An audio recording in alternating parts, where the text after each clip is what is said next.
بس تم نے یہ نماز قضا کر دی نا، اب تم سے کوئی نمازیں نہیں پڑھی جائیں گی، او تم نے بس اب یہ ایک کام کر لیا نا حرام، اب تم زندگی بھر حلال نہیں کما سکو گے۔ شیطان ایسے بھٹکاتا ہے مومنین کو کہ ہم سوچ بھی نہیں سکتے، اس قسم کے وسوسے دلوں میں ڈالتا ہے۔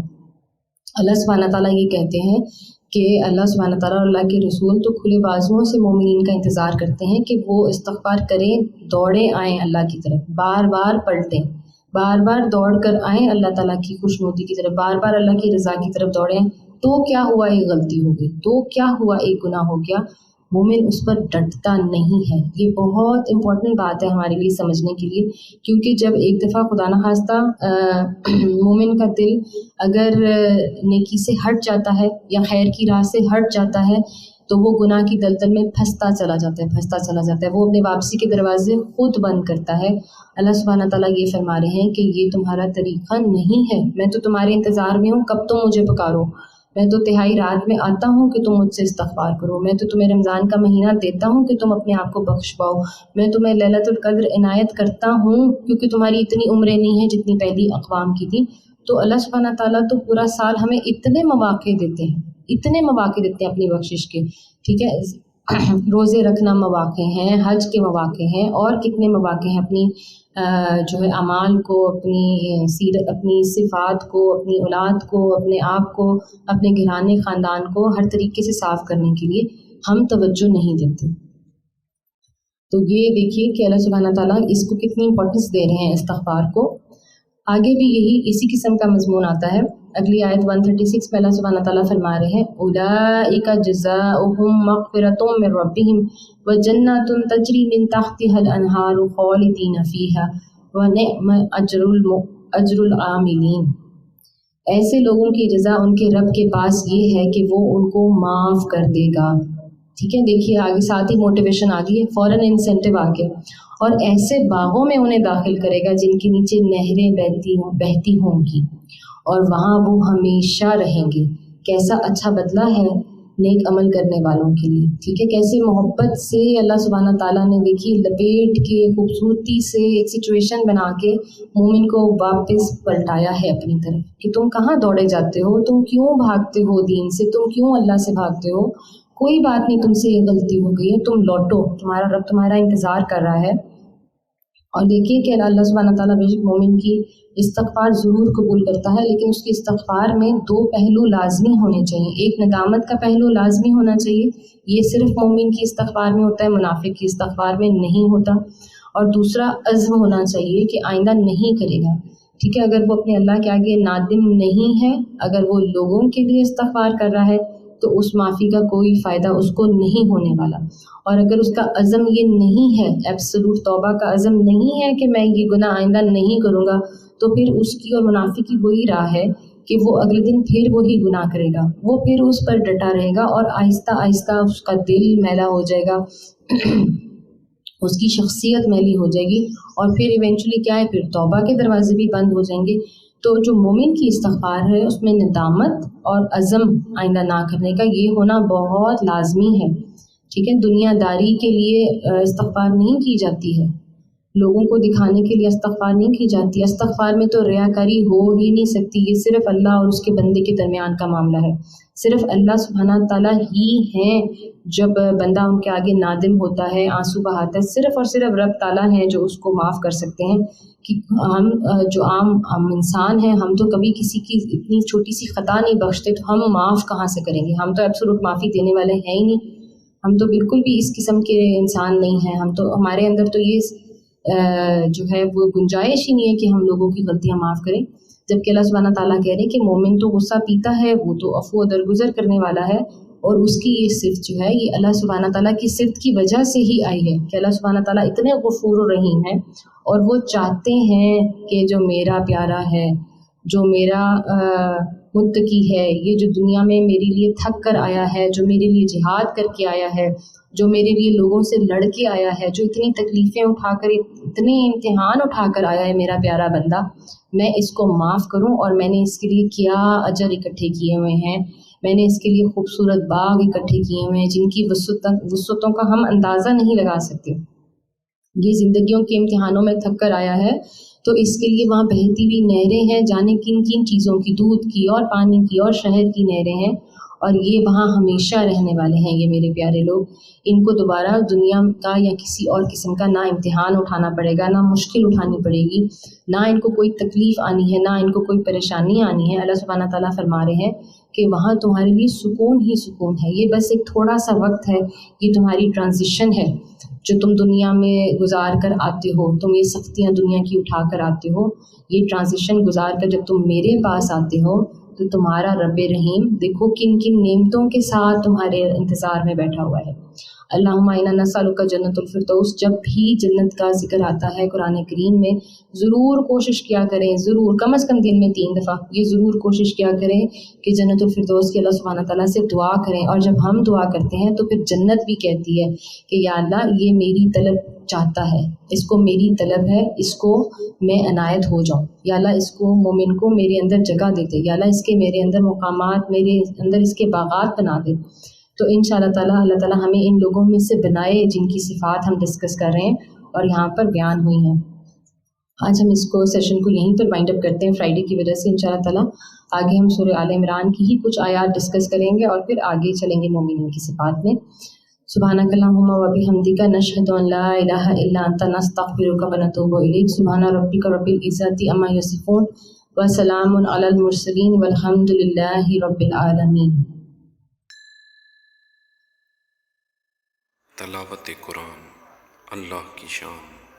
تلاوت قرآن اللہ کی پہچان۔